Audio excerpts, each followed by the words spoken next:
Reaper inbound!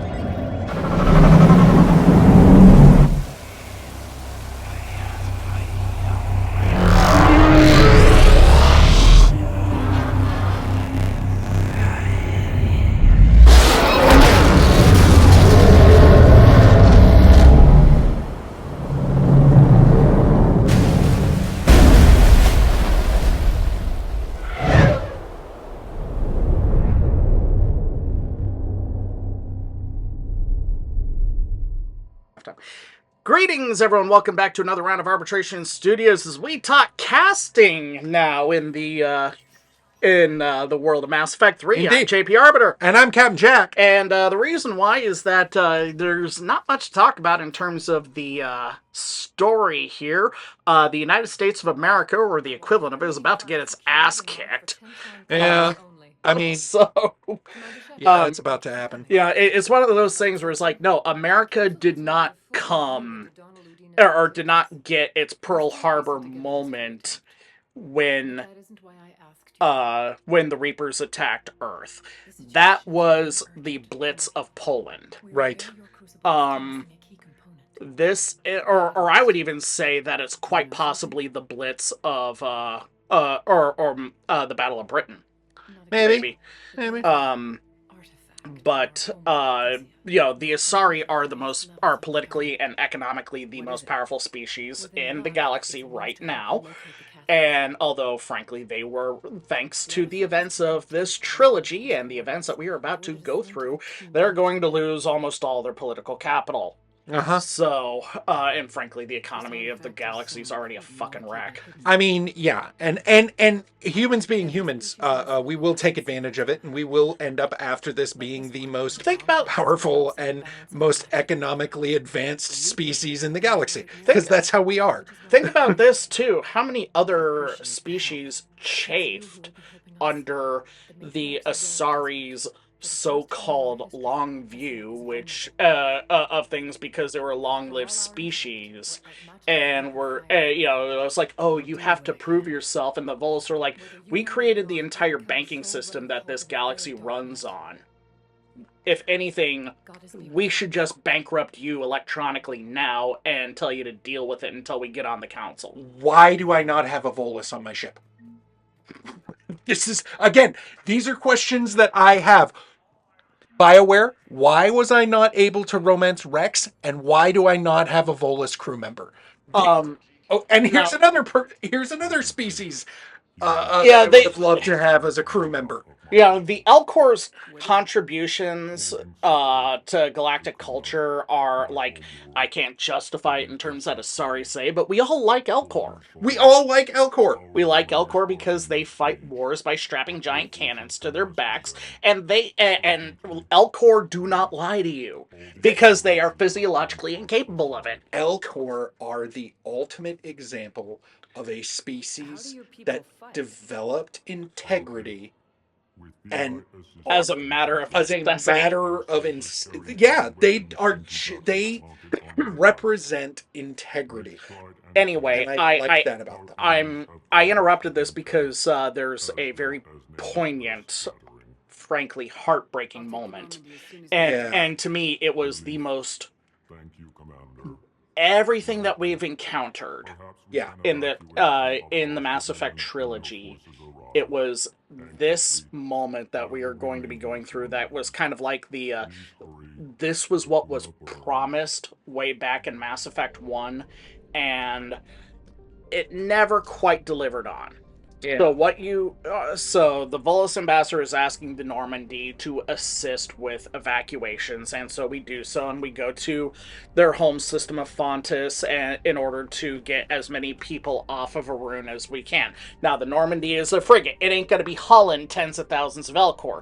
They have plenty of ships, but the Normandy can assist. Right. Whether it's running distraction, whether it's scanning for people, whatever, I don't care. The point is that we're there to assist.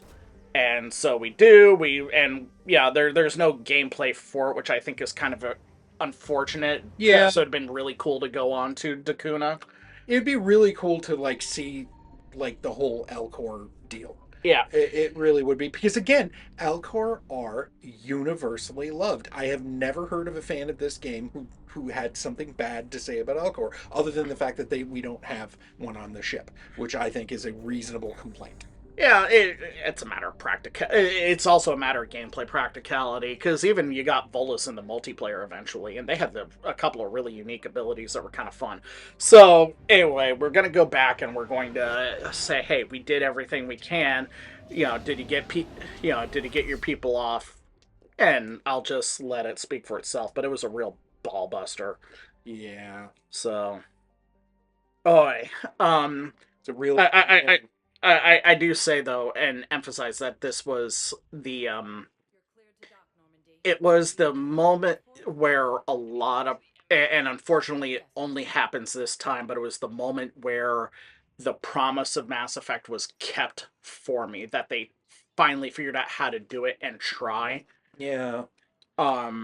Because you're always promised actions have consequences and you can't always thread the needle. Right. Right. Utterly sincere. And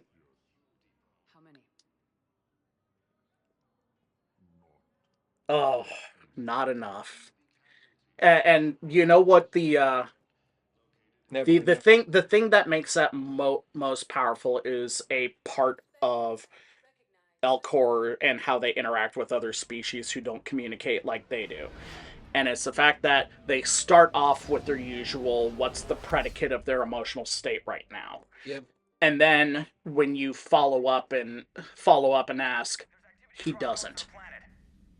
And it's just, it's a, Yeah.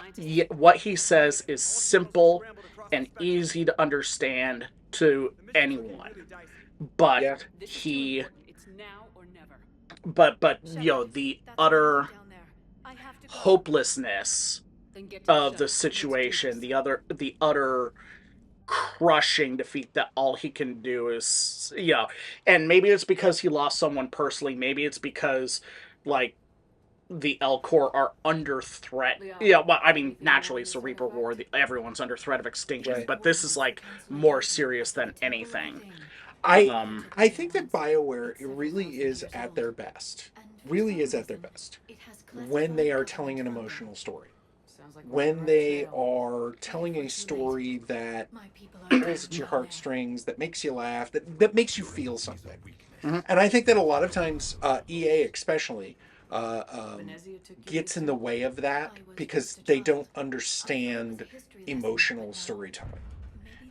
Because Hell, a lot of fans don't a understand lot of emotional fans story don't. because fans will like to, particularly of game franchises, Yeah. fans will want to gamify everything. Yes. It's Yes. what uh, complaining about the power of the cutscene bullet when the important point is, oh my god, Ashley just killed Rex. Yeah. No. They miss. Yeah. Yeah, Absolutely. 100%. yeah, 100%. Yeah. or not understanding that maybe a villain is bad at their job because their ego is out of control.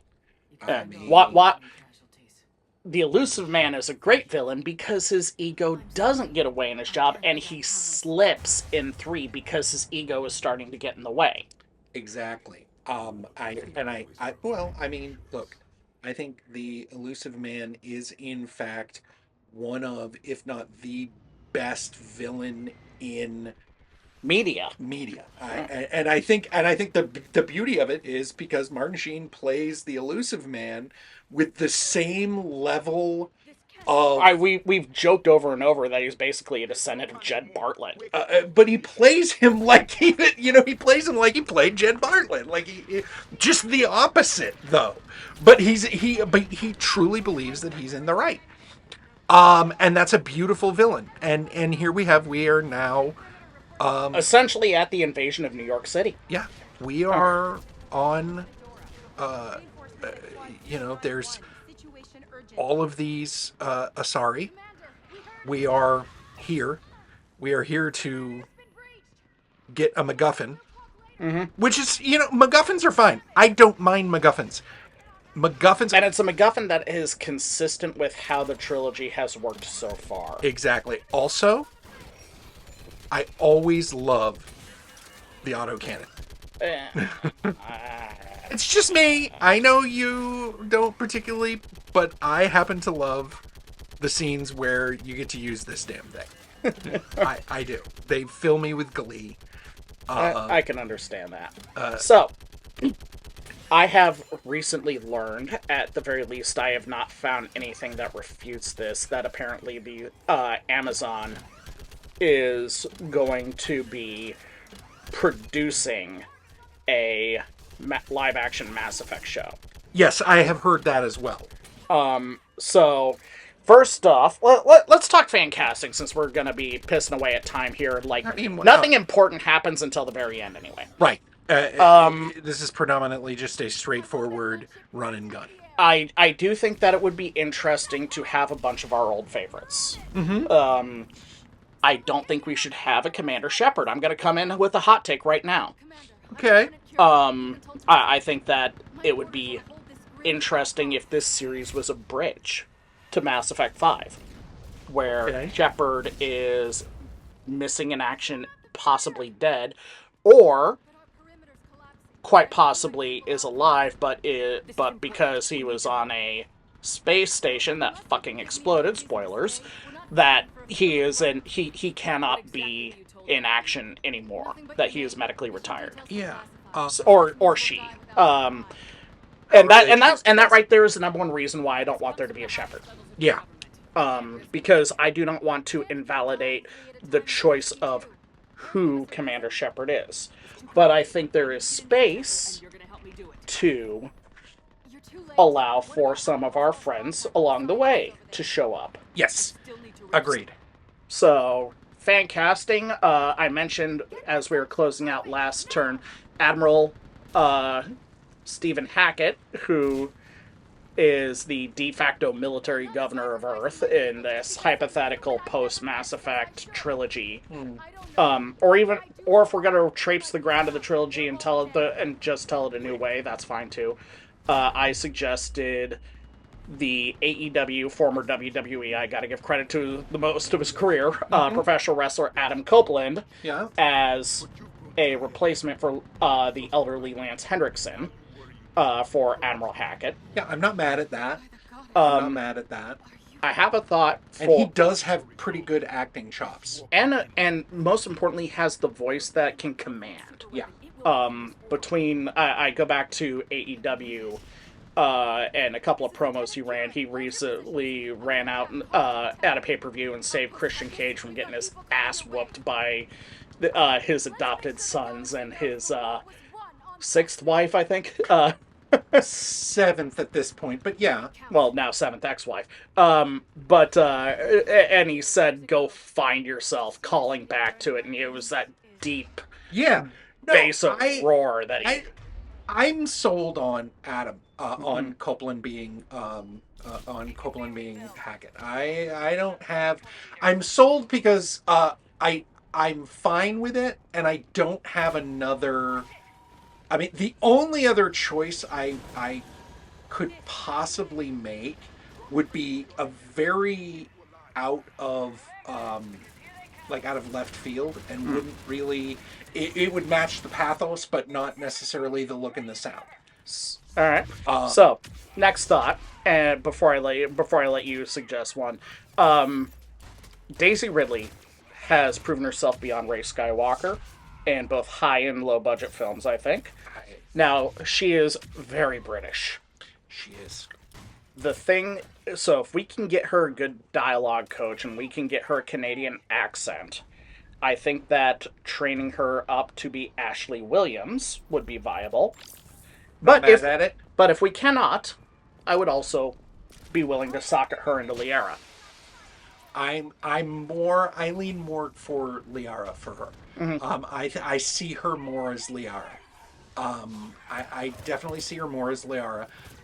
As far as, and I'm gonna piss off some people.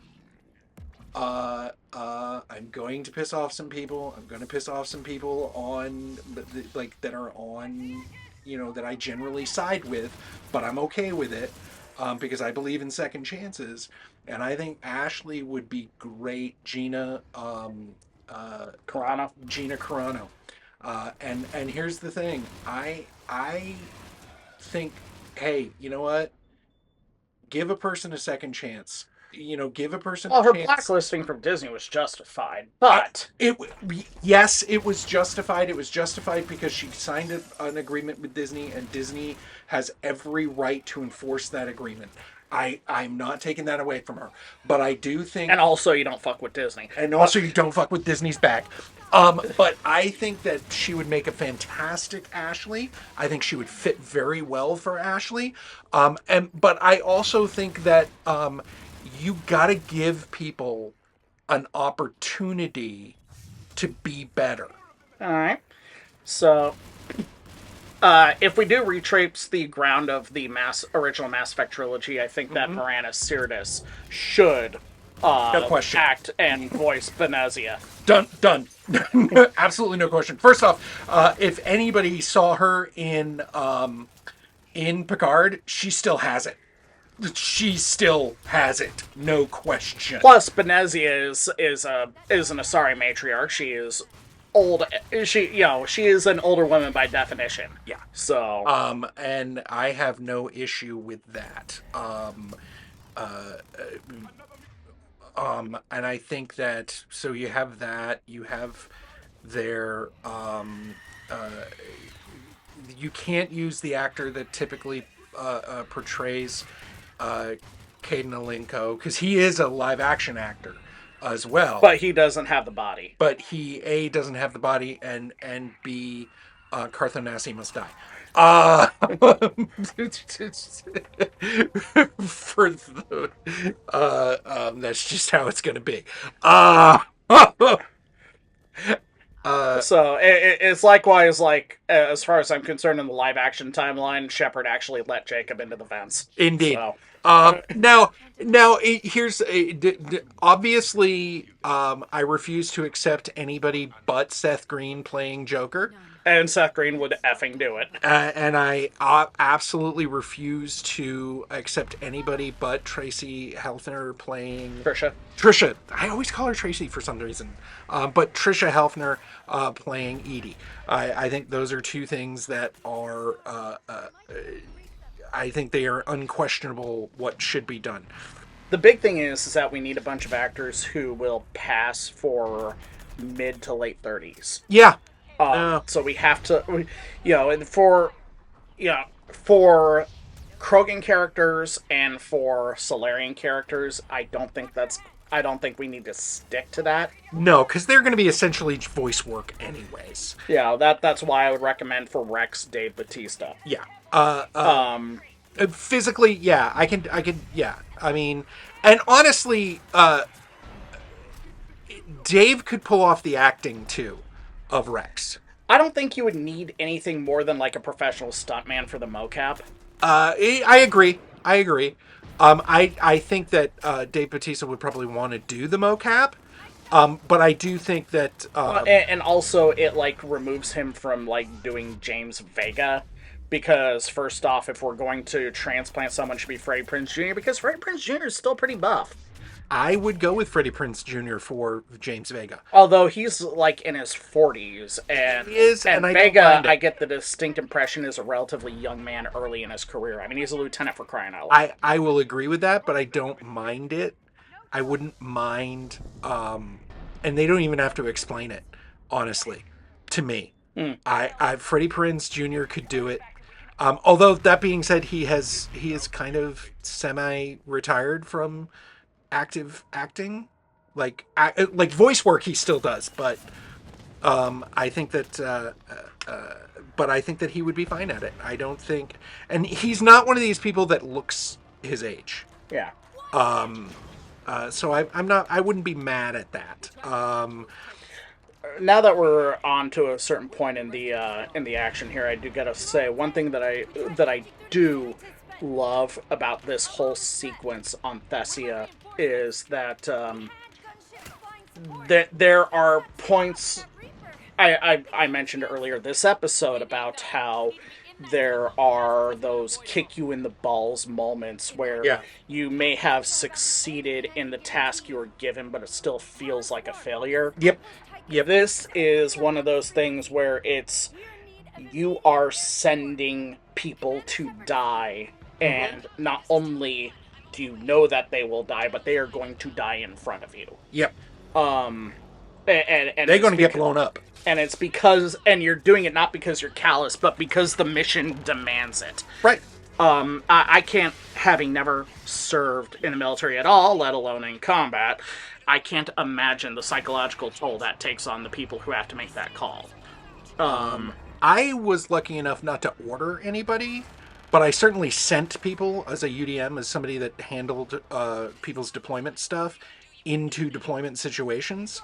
I can't imagine, like, that must be 10 times worse for people that actually make those orders. And especially If they make care. and especially make those orders right then and there where it happens in front Where of the them. where the metal meets the meat, so to speak. Here we have my least favorite monster. The fucking I mansion. fucking hate these I'm things. surprised we didn't encounter more of them. I hate these things on a very deep and spiritual level. I hate them on every like Yeah, plane. they are tougher than the Krogan Turian hybrid brutes, Yep. but the brutes are living battering rams. They are built for strength, not necessarily for durability. And it's two different levels of gameplay. Like you have where this is a thing and you have to deal with it now. Mm-hmm. And so like the brutes are, this is a thing, you have to deal with it now, and oh, by the way, it is in your face. I find they have the toughness of the brutes, and they have the stupid range ability of the dang cannon things from the first or from the second game Mm-hmm. that I absolutely loathe. So, like, honestly, I'm not a fan of this creature, and they're just hideous to look upon. Mm-hmm. They're just, Gravity took a hold of them titties. yeah, yeah, just, and not in a good way. I mean, I like a good set of saggy titties as much as the next man, but goodness, those are just foul. So They're sagging because their body is rotting. uh-huh. And here we have the dragons, which I'm okay with. I like a game with dragons. There needed to be more of them Yeah. in different circumstances. Yes, no question, absolutely. You know, but but anyway, yeah, they're a thing. They're a thing I like. So, Unlike the banshees, this is actually a challenge of a creature that doesn't offend me on a base level.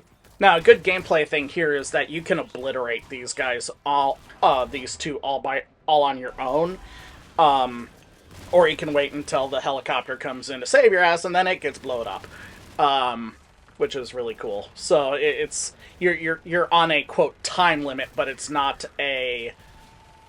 it's not lethal to you. Right. So a couple things.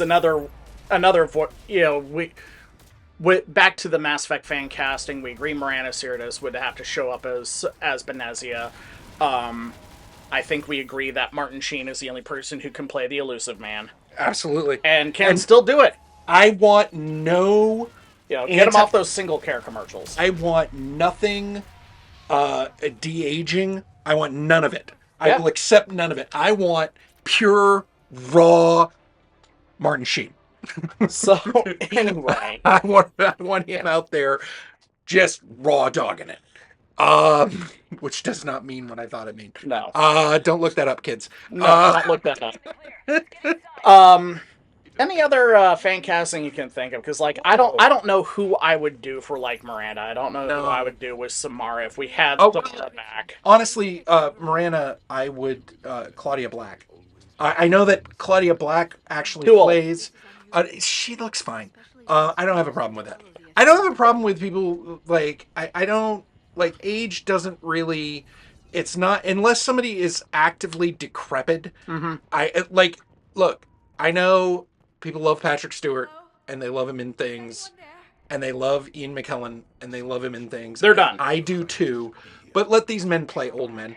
Yeah. Let them play. Don't keep trying to make them play, like they're still in their 50s or even in their 60s. Let's just let them be who they are and let them play the characters. Two men approaching 90. Yeah, exactly. But in the case of, I think Claudia Black still has it. What happened? And I think that, but hey, again, this is just fan casting. I think that Jacob should be played by a corpse. That would. I think that we don't need Zaid for a post Mass Effect 3 thing. I'm happy with him dying in 3 in the background. Yep. I don't know if he's in the slideshow at the end. We'll see. I agree with that. Here we have the weird situation. It's there's a this. If I remember correctly, there's a puzzle here. Yeah, you do. Sorts. So yeah, I don't know if it's even right to call it a puzzle because it's literally just examine everything until you find the right ones. Yeah. Push all the buttons. Yeah, push all the buttons. I think there was a time when in BioWare's early years where they made like at least somewhat interesting puzzles. But I think that EA doesn't necessarily encourage that. I'm not entirely saying that they disallow it, but I don't think it's encouraged for the play style that EA wants. Well, the other thing is that narratively speaking, this isn't a time for puzzles per se. It's one of those things of I'll fucking blow this place up and pick up the pieces if I have to. Yeah, at this that makes point. sense. So I mean, I'm more willing to justify there not being puzzles for this. It just so, but yeah, it's. Especially because we can bring Prothy the Prothean with us. I do like bringing Prothy the Prothean. Where it narratively makes, especially where it narratively makes sense. Indeed. Just let him, he should be able to interact with all this instinctually and not even have to. Genau.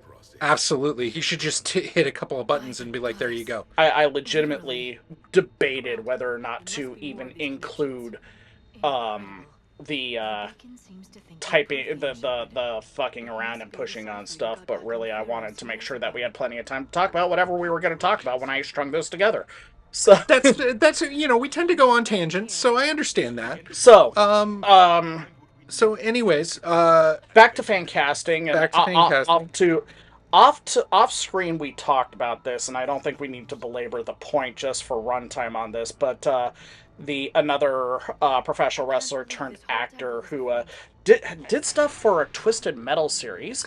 Yeah. Samoa Joe doing the voice work for Rex. Indeed. And the mocap. Again, I don't know if the mocap's needed, but whatever. Because he legitimately looks like Rex, like he's built like Rex in real life, and works as hard as Rex, and works at hard at hurting people. So yeah, the question is like, who'd we do for Grunt? Because Grunt needs to be like a distinctly younger personality compared to Rex. He needs that. Yep. No. I agree with you. Like if we were doing pure voice work, I'd almost want like Mike Judge to do it because there's a little bit of Beavis in. I'm not sure if I feel that, but I'm not denying it so much. I'm just stating that I'm not entirely sure that I feel it. I'm trying to think of like some younger but really big dudes that are out right now, that are performing right now, that are acting. Well, that's the beautiful thing about the Krogan is that you don't need someone to do the physical stuff. True. It's true. You're not going to have someone in a suit. The Turians and the Quarians might need physical suits. Yeah. And then be touched up with a CG overlay. Yeah. But the Krogan, no, you need a guy in a mocap suit to just like know where their position is. Yeah. So for the actors to bounce off of. I mean, so for I don't mean in terms of acting, by the way. I mean Yeah. that the guys doing the mocap are going to tackle the actors and Yeah, turn yeah. them into pancakes. Oh yeah. No, absolutely. No, I think that for the voice for Grunt, if you can't get the guy who actually did the voice for Grunt, I see no reason not to get the guy who did the voice for Grunt. But if we're saying we want different voices for people than the ones that they have, if we want named voices, people that I think Matt Mercer, Like the Reaper attacks. based on his work. So the guy who voiced Shepard being the guy to voice Grunt. No. Matt Mercer's not the guy that first voiced Shepard. Oh. I'm talking about the live play DM guy who voiced, who took over as the voice for Minx in Baldur's Gate 3, since I believe the original voice either passed away or no longer works. I don't remember. Possibly. Anyway, it's an interesting premise, but I think that's enough of that.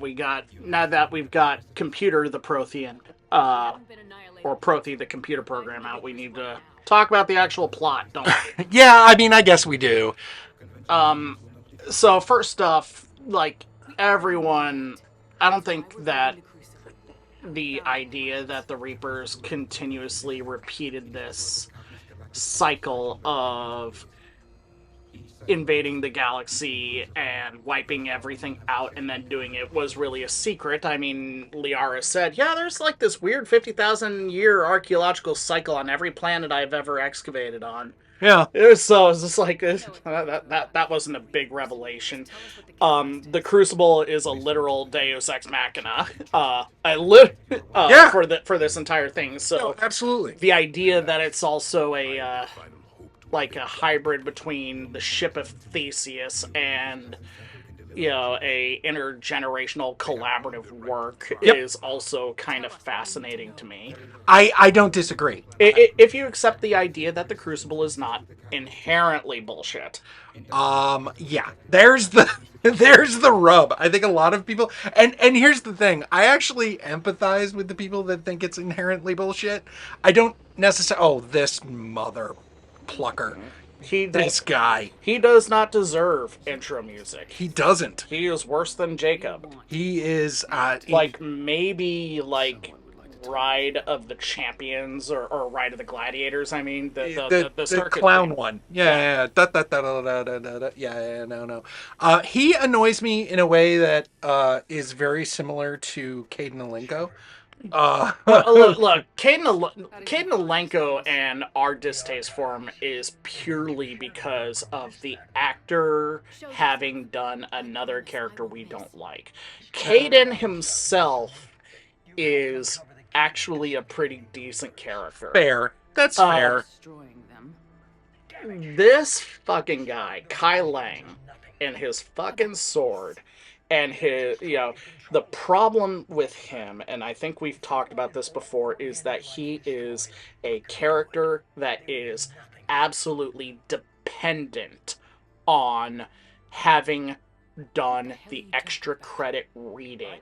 Yes. Because otherwise, in which I didn't. I read one Mass Effect book and I quit and threw out a second one. Yeah, I've never read a single one. I haven't read a single comic. I don't know a whole lot of the extra backstory on it. So when I ran across Kai Lang, my response is, who's this motherfucker and why should I care? Exactly. No, absolutely. I totally agree with you. Like we're talking about he pisses me off so much that we are ignoring President Bartlett here. Exactly. Experiencing a Trumpian meltdown over the Epstein list. It is. There is no better way to describe that. Honestly, he's having a Trumpian meltdown. But and my thing with Kai Lang though is like it is very very close Like, whether I dislike him as much or I dislike Jacob as much. Like which one I'm not a fan of most. here's the thing about Jacob. Jacob is, and we've talked about this privately during the work days. Jacob, if Jacob was a powerhouse character in gameplay, Yeah. people wouldn't care that he is almost a stereotypical black guy who likes to just keep things surface level. Yeah. All right. If he was more interesting and more in depth, especially if you took the chance and romanced him, then he would have been a beloved character as well. Yep. But he doesn't do either of these things. No. He's just yeah, dog, let's keep it chill, keep it real. Yeah. And then in gameplay, he'll get you over the hump until you get grunt. Right. Right. And then if you have Zaid, you don't even need grunt. No, you don't. Although I take grunt anyways. Well, yeah, but yes, because you're a Krogan sexual. I am. But the point is that Jacob is the powerhouse you need to get you to until you get the real powerhouse characters. Exactly. And this guy is even less than Jacob. Like this guy is just, and he doesn't. And here's the thing, I don't even like him as a villain. Like I don't even like to hate him. Like like a good villain, the elusive man, you love to hate him. He's just so delicious in his hateability. The thing about the elusive man, though, is that he has a point. The elusive man's philosophy has a point behind it. You hear what he's saying. It's just like there's kernels of truth in here. There's kernels of good ideas in here, but you're taking it to a place that you should not go. Yeah. And that we should not follow. Kai Lang is, Kai Lang is supposed to be Darth Maul. Yeah. But the thing is that Darth Maul was a menacing presence. True. Kai Lang is none of those things. Kai Lang's just annoying. Yeah. You encounter him on the Citadel, and he's like amosexual, I guess, since we're talking about alternative sexualities at this point with Krogan. Yeah, he loves to fight. That is what he is here for. He is, and don't get me wrong, it's important to have a job. He tries to be portrayed like he has some great rivalry with Shepard, even though the two have never encountered each other. Yep. It's just, that's a guy I'm measuring myself against. And it's like the rivalry between the Kansas City Royals and the St. Louis Cardinals. The Kansas City Royals fans really like to dunk on the Cardinals fans whenever the Royals are hot, and the St. Louis Cardinals fans don't give a shit. Uh-huh. And so, welcome to the United States, so fuck this guy. This also, in my kind of way of looking at things, he is they needed the elusive man to be able to have a thug. Mm-hmm. But there was nothing establishing this guy outside of the multimedia expansions. Yep. And that is the failure. You cannot make... I'm not saying you cannot have multimedia storytelling with video games at its core. I'm saying that in the video games, those are your establishing parts. Right. You cannot establish things important to the video games in the extra media. Exactly. I think...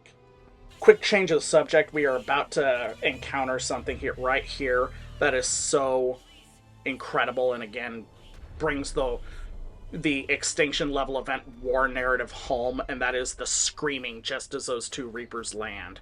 Yep. That is mighty impressive.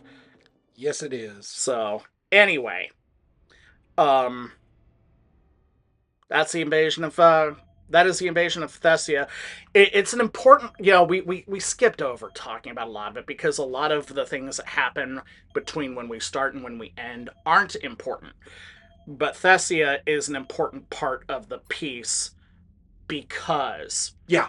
this is the part where Shepard fails. Yep. And fails big. Like, this is, Yeah. If you look at everything that happened just in Mass Effect 3, we're riding high. Yep. We cured the genophage. We solved a war 300 years in the making. Not how the fans wanted, but that's us. Hey. And now we've come to a point where we were supposed to be great again, and we got tagged out at home. Yeah. It's part of the journey is losing. Mm-hmm. Part of the journey is, and part of the way that you make this seem alive and breathing is by having those moments of losing. You ever watch the cartoon series Avatar: The Last Airbender? Just episodes here and there. Okay. In the second season, towards the end of it, there's a whole lot of successes back to back to back to back. And they're like, hey, let's just forget like weaving through, let's just power through and accomplish the goal that was kind of like our we want to do this thing that we've done for like the past second half of this season. Right. And they do it. And disaster strikes. Right up to the season ending in what you think an important character dies. So, and then the next season comes out and you find out it wasn't that bad, but it was still freaking bad. Right. And this is that, for Mass Effect. We lost big. Yep. And you don't see that in games because in gameplay, game players don't like to lose.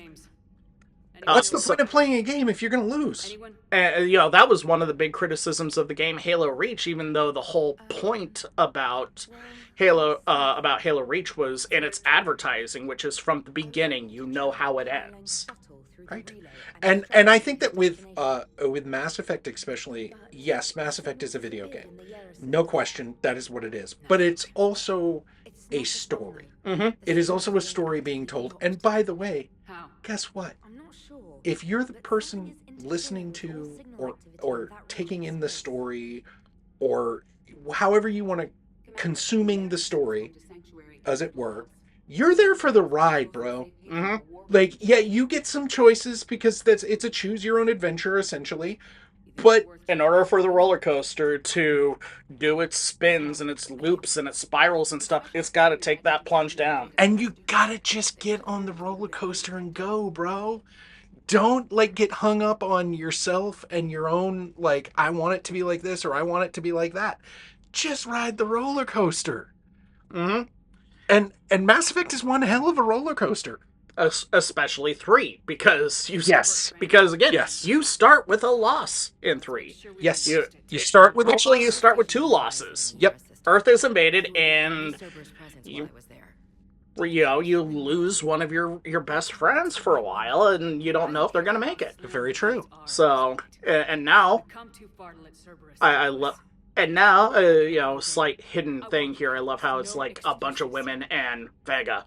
Well, yeah, I mean, Vega is, he gets all the bitches. He gets well, I mean, I wouldn't go that far, but, so. Anywho, but yeah, we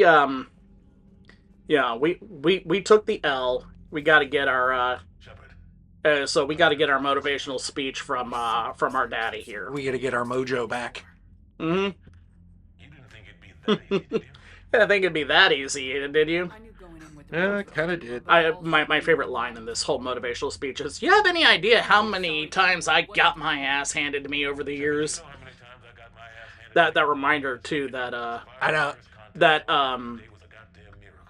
both Hackett and Anderson are veterans of the First Contact War. Right. And so going back and looking at it, it's like, I mean, look, I was in the trenches, and I didn't know if I was gonna, every day I saw the sunrise was a victory. So Yeah, that no, and no one wanted it to be this way. No one who's ever survived a war wants to talk about when it's your turn. right. But guess what? Now it's your turn.